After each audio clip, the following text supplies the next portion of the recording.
ભરૂચ જિલ્લાના વાલિયા નજીક આવેલ સોલર પ્લાન્ટમાંથી તસ્કરો 15 દિવસમાં 2 વાર મળીને કુલ ₹10,58,900નો મુદ્દામાલ ચોરી કરી ગયા હતા।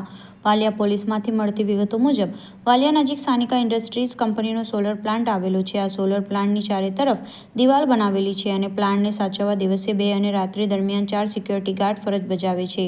દરમિયાન ગત 14મી ડિસેમ્બરના રોજ રાત્રિ દરમિયાન સોલર પ્લાન્ટમાં કેબલો કપાયેલા પડેલા જણાયા હતા। તપાસ કરતા પ્લાન્ટમાંથી કાળા અને લાલ કલરના 2100 મીટર જેટલા ઇન્વર્ટર કેબલ તેમજ અન્ય 500 મીટરના કેબલના 10 બંડલો અને 295 કિલોવોટનું ઇન્વર્ટર ચોરાયું હતું। ઉપરાંત ત્યારબાદ 31મી ડિસેમ્બરના રોજ પણ ઇન્વર્ટર કેબલ ચોરાયા હતા, જેથી સોલર પ્લાન્ટમાંથી 2 વાર મળીને કુલ ₹10,58,900નો મુદ્દામાલ ચોરાયો હતો અને પ્લાન્ટમાંથી કેબલ કટિંગ કરવાથી ₹4,99,000નું નુકસાન પણ થયું હતું। ઘટના સંદર્ભે વાલિયા પોલીસમાં ચોરીની ફરિયાદ લખાવવામાં આવતા પોલીસે ગુનો નોંધી કાયદેસરની કાર્યવાહી હાથ ધરી હતી।